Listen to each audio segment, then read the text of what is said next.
Market का पंचनामा में आप सभी का स्वागत है। आपके साथ मैं हूँ वरुण दुबे और एक कमज़ोर ट्रेडिंग सेशन जो है वो आज भारतीय बाजारों में देखने मिला। और बेसिकली देखिए, तीन तरफ की मार जो है आज बेसिकली अगर आप देखें तो मार्केट्स को पड़ी है।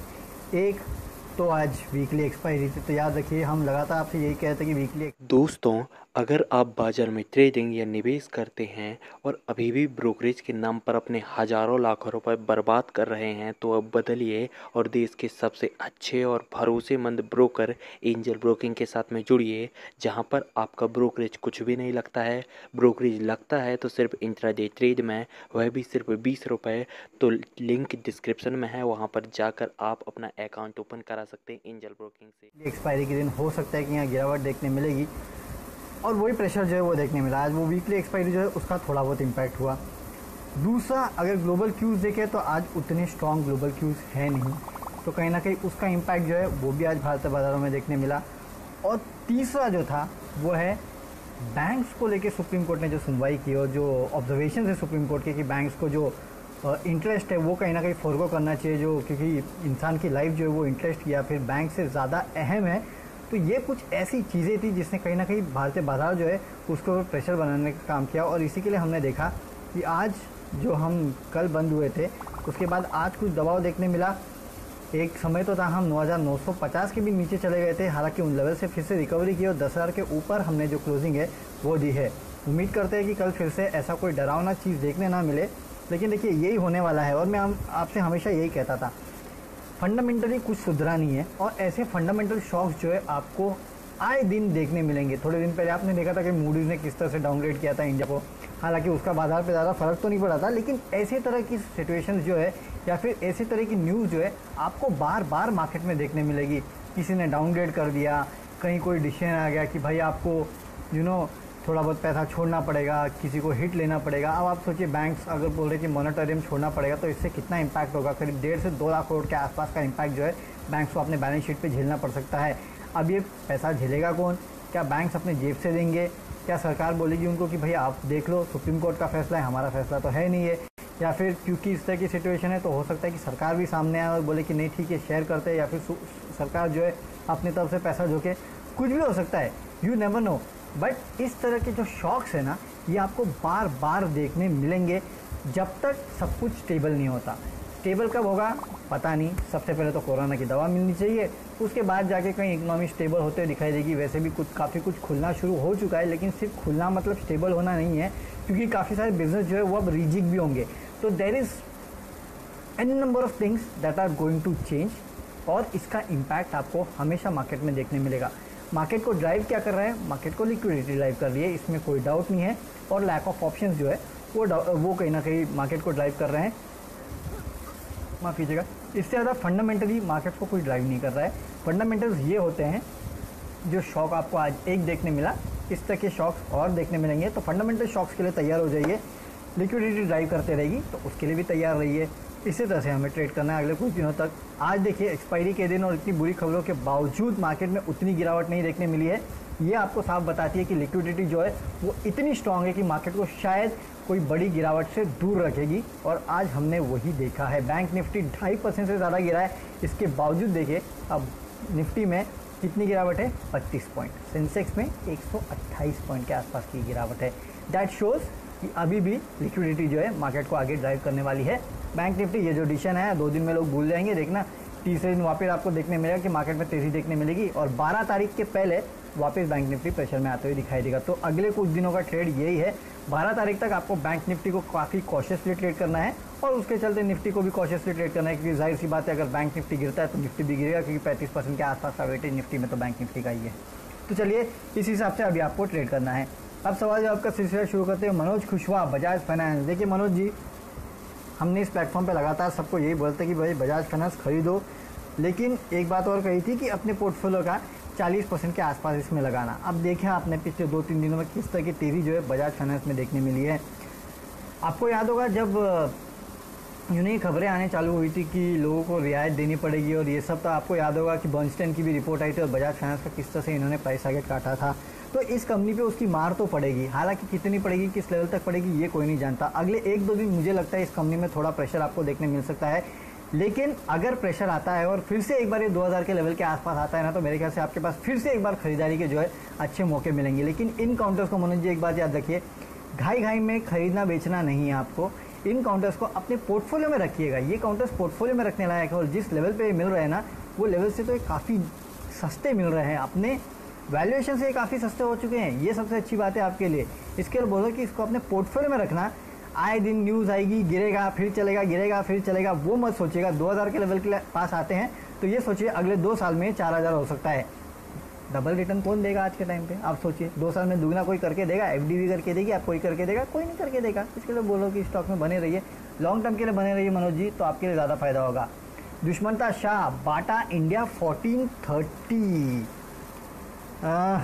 देखिए, बाटा इंडिया काउंटर तो मुझे बहुत अच्छा लगता है। Fundamentally it is one of the best counters, best जैसे कि पीडीलाइट है और बाकी सब है, तो उनके हिसाब से वो लेवल का काउंटर है ये भी। जुबिलेंट, पीडीलाइट टाइप्स जो high beta high growth counters रहते हैं वो सब 1430 के आसपास आपने लिया है। मेरे ख्याल से अगर आप एक ट्रेडर है तो आपको स्टॉप लॉस रखना चाहिए था 1400 के आसपास। हालांकि अगर आपने स्टॉप लॉस नहीं रखा है तो मेरे ख्याल से फिर आप लॉन्ग टर्म ट्रेडर है। अगर आप लॉन्ग टर्म ट्रेडर है तो इस काउंटर को अपने पोर्टफोलियो में रखिएगा, बेचने की ज़रूरत नहीं है इतने जल्दी।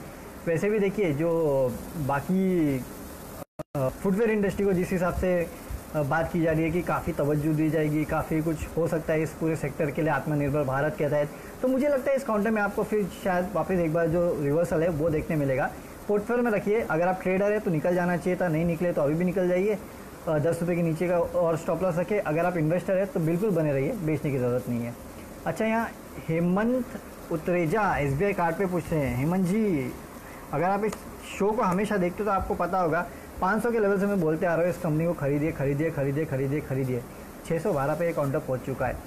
अभी भी बोल रहा हूँ ये डबल होगा, नहीं होगा ऐसा नहीं है, बट समय लगेगा। एक तो देखिए हो क्या रहा है, पिछले कुछ दिनों से लगातार FIs खरीद रहे हैं और मैं आपको हमेशा क्या कहता था कि जब भी FIs लौट के आएंगे तो वो थीम्स को चेस करेंगे जो उनकी फेवरेट है, या फिर जैसे कि अब कार्ड बिजनेस में अगर उनको लगता है कि बहुत पोटेंशियल है और अगर कार्ड बिजनेस में वो पैसा लगाना चाहते हैं तो ऑप्शन है कि SBI कार्ड, और कोई ऑप्शन नहीं है। तो वो जो चीज़ है ना, वो इस काउंटर को सबसे ज़्यादा ड्राइव करते दिखाई देगी। और वैसे भी कुछ एक्सपर्ट्स को मैं सुन रहा था, वो कह रहे थे कि अब क्योंकि कोरोना वायरस है तो लोग सोच रहे हैं कि कैश एक दूसरे को ना दे तो वो ज़्यादा अच्छा है, तो बेटर होगा आप क्रेडिट, आप कार्ड का जो लेन देन है कार्ड के थ्रू ही करें पैसे का। तो अब कार्ड के थ्रू अगर आप किसी सब्जी वाले के पास जाओगे तो ऐसी बात है, आप SBI का कार्ड तो स्वाइप नहीं करोगे, लेकिन पेटीएम आप यूज़ कर लोगे। अब ज़्यादातर लोग तो ये भी सोचते हैं कि हम बाहर ही ना निकले तो कहीं ना कहीं ऑनलाइन शॉपिंग करें। तो ऑनलाइन शॉपिंग करेंगे तो इस तरह के कार्ड्स जो है, जो SBI कार्ड है, HDFC कार्ड, ये जितने भी कार्ड्स है, इनकी जो यूसेज है वो बढ़ेगा। तो इनके एक तो नंबर ऑफ सब्सक्राइबर्स बढ़ेंगे और दूसरा इनका धंधा बढ़ेगा। तो इससे इन कंपनीज को काफ़ी फ़ायदा होने वाला है। तो थोड़ा लॉन्ग टर्म का सोचिए इस कंपनी के लिए और इसको अपना पोर्टफोलियो का हिस्सा बनाइए। 600 पे भी मुझे ये काउंटर ख़राब बिल्कुल नहीं लगता है, लेकिन शॉक्स के लिए भी रेडी रखना। हो सकता है ये फिर से 500 के आसपास जाए, तो डरना मत, बने रहना इस काउंटर में। ये लॉन्ग टर्म पोर्टफोलियो वाला काउंटर है, ये ऐसा नहीं है कि आज ले लिया कल बेच दिया। तो इसके लिए अपने पोर्टफोलियो में इसको रखना है आपको।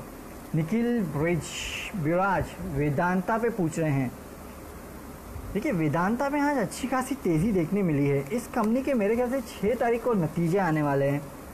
हालांकि मुझे लगता नहीं है कि नतीजे कुछ ग्रेट होंगे, लेकिन अब ये तो वो डी लिस्टिंग के बस पे चल रहा है भैया, उससे ज़्यादा कुछ है नहीं इस काउंटर पे। अब डी लिस्टिंग का जो प्राइस जो बोला जा रहा था कि 87-88 के आसपास कंपनी ने प्रपोज किया, लेकिन लोग लगातार बोल रहे थे कि 170-180 के आसपास का डी लिस्टिंग प्राइस होना चाहिए।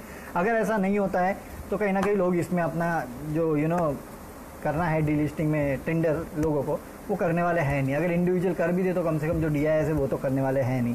तो उस गेम के लिए आप इस काउंटर को प्ले कीजिए। आप, मुझे याद है जब ये उस लेवल पे था 90 के लेवल के आसपास, तभी भी मैंने आपको यही कहा था।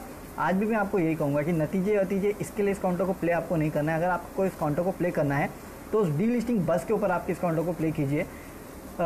लेकिन मोस्ट प्रॉब्ली ट्रेड करेंगे इस काउंटर को तो ज़्यादा बेटर होगा, क्योंकि ग्लोबली ये जो चीज़ें हैं मेटल वेटल, इसमें कुछ ज़्यादा सुधरने वाला नहीं है, ये आपको याद रखना है। तो फंडामेंटली इतना कुछ ग्रेट है नहीं है काउंटर, सिर्फ इतना ही है। डी लिस्टिंग की इस बस के लिए इसको प्ले कीजिए। अच्छा, गौतम कमरकर NBCC 800 शायद 200 पे लिया था, क्या करूँ? ये तो मेरे ख्याल से 18-19 पे आ चुका है। कुछ दिन पहले भी बात भी की थी हमने इस काउंटर पे कि 17 रुपये के आसपास का स्टॉप लॉस रखी, 20 रुपये के आसपास के लिए ट्रेड कीजिएगा। देखिए गौतम जी, मुझे पता नहीं अब आपने क्यों लिया है ये काउंटर। अगर आपने अगर ट्रेडिंग के तौर पे लिया था तो मेरे ख्याल से आपको तो 2 रुपये का स्टॉप लॉस होकर निकल जाना चाहिए था अभी तक। अब लॉन्ग टर्म के लिए अगर आपने लिया है और एक काउंटर 19 के आसपास अगर ट्रेड कर रहा है या 10 रुपये के आसपास का अगर आपको लॉस हो जाएगा तो आपका कम से कम नहीं तो सोचो 8,000 रुपये के आसपास का लॉस हो जाएगा। तो रुकिए, लॉस थोड़ा कम कर लेते हैं, है ना, इससे ज़्यादा हम कुछ कर नहीं पाएंगे। ये काउंटर वापस 29 पे जाएगा, ये मुझे शक है, बहुत बड़ा शक है। 20 तक जा सकता है, हाँ ये हो सकता है। तो यहाँ से 1-2 रुपये के से ज़्यादा की रैली मैं इस काउंटर में देख नहीं रहा हूँ। अगर आपको थोड़ा बहुत लॉस कम करना है तो मेरे ख्याल से इस काउंटर को 2021 के लेवल के लिए वेट कीजिए। अगर वो लेवल पे आता है ना तो कुछ नहीं तो 400 शेयर तो उड़ा देना आपने कम से कम, है ना, 400 उड़ा देना, 400 रखना, उसके बाद देखिए कि क्या होता है। क्योंकि एक बात है कि जितनी भी ये वाली कंपनी है ना, क्या बोलते हैं, सरकारी कंपनी, इनसे सरकार तगड़ा डिविडेंड तो मांगने वाली है। इससे भी अगर मांगा, NBCC है, ऐसे बहुत सारे स्टॉक है जो आपको इस लेवल के आसपास मिलेंगे। इनमें थोड़ा कॉशियसली ट्रेड कीजिएगा क्योंकि NBCC no doubt order book बड़ी है, लेकिन एक तो वैसे ही इसको काफ़ी लंबे समय लगने वाला था अपने ऑर्डर बुक पूरी करने में, और उसके बावजूद अब कोविड हो गया तो और बड़ा प्रॉब्लम है। इसके लिए थोड़ा ध्यान से ट्रेड करिए, जो लेवल मैंने आपको बोला उसको याद रखिए। जयदयाल पंचारिया पूछे खादिम में लॉन्ग टर्म इन्वेस्टमेंट करे क्या। देखिए जयदयाल जी, अगर आपने CNBC आवाज़ देखा होगा तो हेमंत भाई आपको पिछले 3 दिन से खादिम खरीदने की बात कह रहे हैं और अभी तक देखिए 60-70% के आसपास की रैली ऑलरेडी इस काउंटर में देखने मिल चुकी है। तो आप एक काम कीजिए, मेरे ख्याल से इससे अच्छा होगा आप सुबह रोज़ CNBC आवाज़ देखिए। अब आप लॉन्ग टर्म का सोचिए, जो लॉन्ग टर्म में आपको गेन होने वाला है वो आपको हेमंत भाई ने 3 दिन में करा दिया है ना। तो अगर आप CNBC आवाज़ देखें, है ना, और उसमें देखिए कि रोज़ क्या टिप्पणी दी जाती है हेमंत की तरफ से, खासकर खादिम पे। जब तक वो बोल रहे खरीदे तो मेरे ख्याल से आपको खरीदना चाहिए, तब तक आपके रिटर्न्स बन जाएंगे इस काउंटर में। उसके बाद थोड़ा कूल ऑफ होने देना काउंटर को, अगर होता है तो, नहीं तो मुझे लगता नहीं है काउंटर कूल ऑफ होगा, और फिर आप लॉन्ग टर्म के लिए सोच सकते हैं। तो बेटर होगा आप CNBC आवाज़ को देखिए और उस पर कॉल लीजिएगा, तो आपके लिए शायद थोड़ा और बेटर हो सकता है। वैसे लॉन्ग टर्म के लिए मुझे कोई ख़राब नहीं लगता है काउंटर, लेकिन क्योंकि काफ़ी चल चुका है सिर्फ इसके लिए मैं आपको बोल रहा हूँ। चलिए, मेरे ख्याल से हमारा समय हम एक्सीड कर चुके हैं, तो जितने सवाल थे उतने तो मैंने लेने की कोशिश की। जो बचे कुछ है, कल फिर से इस प्लेटफॉर्म पे जुड़ेंगे आपके साथ और कोशिश करेंगे कि जितने बचे कुछ सवाल है उनका जवाब देने के लिए। कल मैं नहीं जुड़ पाया था क्योंकि कुछ टेक्निकल इशू था, इसके लिए आई होप ऐसे टेक्निकल इशू हो ना। और याद रखिए, कल आखिरी ट्रेडिंग सेशन है, उसके बाद 2 दिन की छुट्टी आने वाली है, तो कॉशियसली ट्रेड कीजिएगा, अपने स्टॉप लॉसेस को बराबर से रखिएगा, है ना, क्योंकि 2 दिन की उसके बाद छुट्टी होने वाली है और ग्लोबली यू नेवर नो क्या हो सकता है। सुबह आपके साथ 7 बजे फिर जुड़ेंगे, तो आपके जो बताएंगे आपको कि ग्लोबल संकेत कैसे हैं, बाजारों को कैसे ट्रेड करना है और कल के इंपॉर्टेंट लेवल्स क्या है। तो सुबह हमारे साथ जुड़ेगा और इसी प्लेटफॉर्म पे फिर से जुड़ेगा, तो बच्चे कुछ सवाल जो है उनका जवाब देंगे। तब तक के लिए सी यू, गुड बाय।